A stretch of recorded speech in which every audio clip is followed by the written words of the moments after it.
For centuries, the samurai warrior class of Japan lived by a code of honor so strict that death was preferable to shame. Bushido, the way of the warrior, demanded absolute loyalty, unwavering courage, and perfect moral clarity. Yet history reveals a darker truth behind this idealized code. In the most rigid moral system ever devised, samurai were often forced by their own code of honor to commit acts that would horrify modern sensibilities, acts that haunted them to their graves. The cornerstone of Bushido was loyalty to one's lord above all else, even family, even personal morality. This absolute devotion created impossible situations where samurai had to choose between contradictory moral imperatives. The 47 Ronin, perhaps Japan's most celebrated samurai tale, illustrates this perfectly. When their lord was forced to commit seppuku after assaulting a court official who had insulted him, 47 of his samurai plotted for over a year to avenge him, knowing they would be executed for their actions.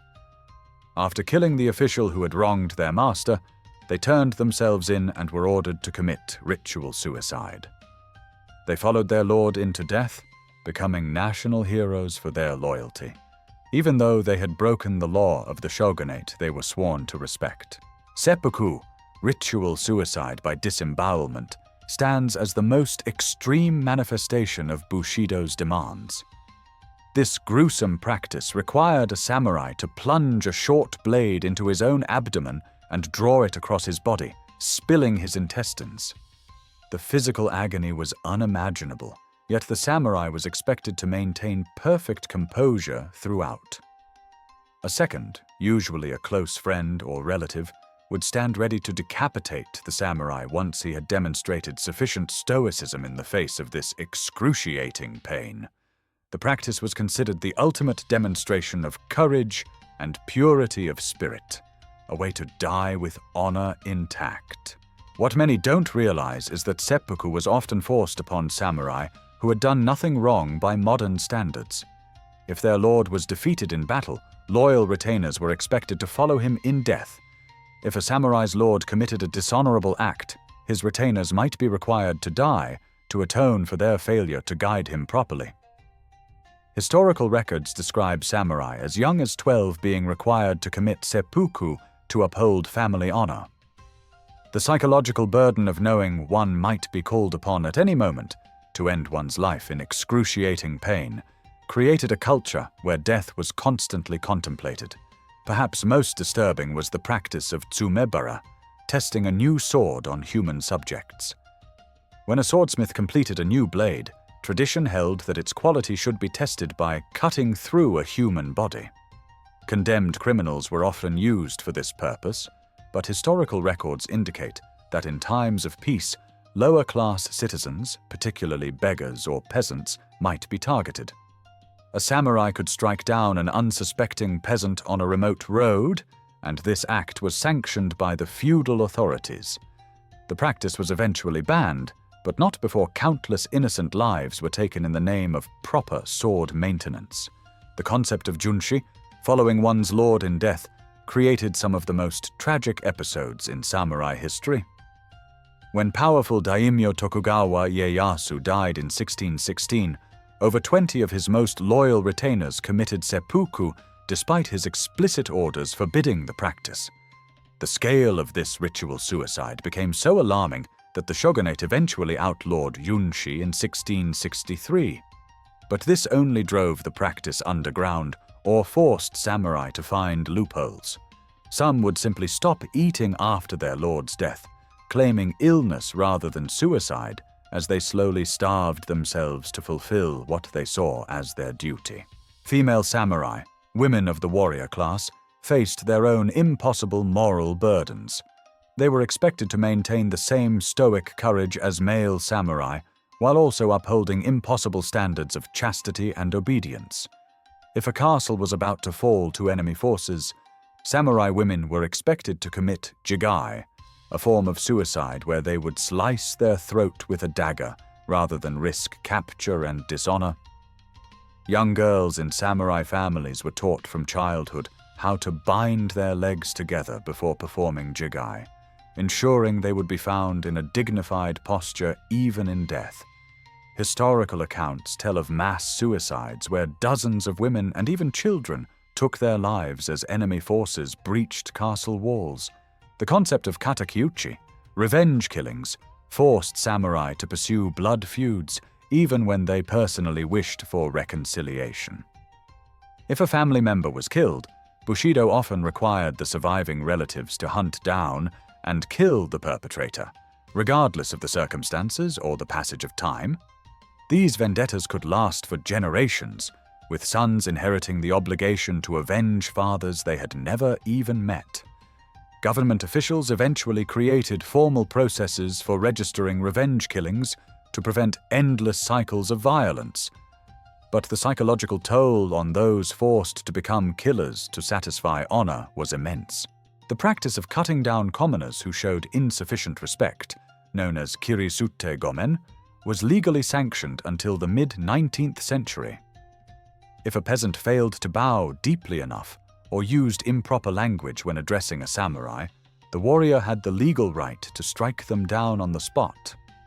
While many samurai were restrained in exercising this privilege, historical records contain numerous accounts of warriors testing new techniques or working through anger by killing innocent people who had committed minor breaches of etiquette. The burden of maintaining honor through violence created a psychological split where many samurai privately questioned actions they were publicly obligated to perform. Perhaps most painful were the instances where loyalty to one's lord directly conflicted with loyalty to one's family. When Data Masamune, a powerful daimyo, suspected his mother of plotting against him, he ordered his trusted retainer Katakura Kojuro to kill her. Torn between loyalty to his master and basic human morality, Kojuro fulfilled his duty. But historical accounts say he never recovered from the psychological trauma. In another infamous case, the shogun Tokugawa Iemitsu forced one of his advisors, Hotta Masatoshi, to kill his own son for a minor infraction. Masatoshi complied, but later built a temple dedicated to his son's memory, where he would pray daily for forgiveness. The concept of meifumado, the dark road to hell, acknowledged the moral compromise inherent in samurai life. Many warriors recognized that their actions, though demanded by Bushido, violated basic human compassion and Buddhist teachings against violence. This created profound inner conflict, with many samurai turning to Zen Buddhism in an attempt to reconcile their violent profession with spiritual peace. Zen, emphasizing mindfulness and detachment, provided some psychological framework for coping with the contradictions of Bushido, but many historical accounts describe samurai tormented by nightmares and regret over actions their code had forced upon them. During the Sengoku period, Japan's century of civil war, samurai faced the ultimate moral quandary when their lord switched allegiances. If a daimyo suddenly allied with his former enemy, his samurai were expected to immediately treat former comrades as mortal enemies, sometimes even killing friends and relatives in battle. Historical records describe warriors weeping openly as they cut down men alongside whom they had fought just months earlier. The psychological compartmentalization required by such situations created a culture where emotional suppression became necessary for survival, with devastating consequences for mental health. The practice of funshi, suicide as political protest, reveals how some samurai used the ultimate sacrifice to express moral objection within the confines of Bushido. When a lord made decisions a retainer considered disastrous, directly criticizing the lord was unthinkable. Instead, the samurai might commit ritual suicide in a public manner, leaving behind a letter explaining his objections. This desperate act was seen as the only honorable way to criticize authority while maintaining loyalty. The psychological burden of having no outlet for moral objection except self-destruction created a culture where suicide became a form of political speech. When the Tokugawa shogunate closed Japan to outside influence in the early 17th century, samurai who had previously traded or interacted with Europeans faced an impossible choice.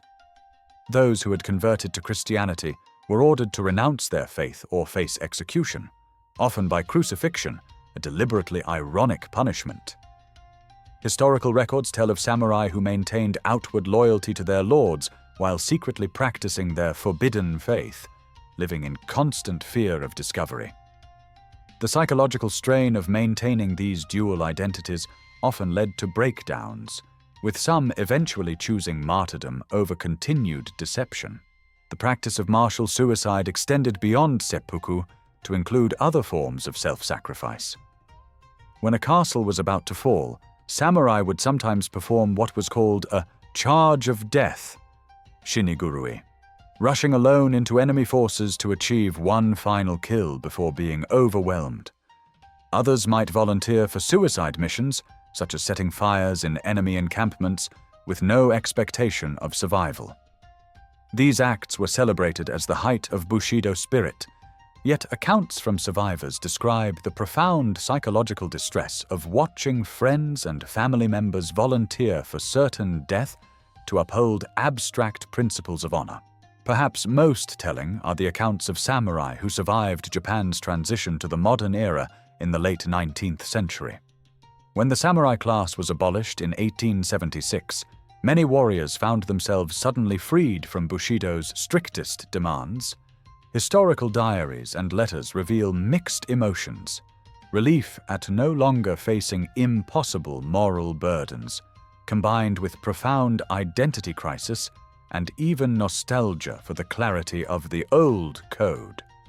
Some former samurai committed suicide, unable to adapt to a world where their lifetime of moral compromise suddenly seemed unnecessary.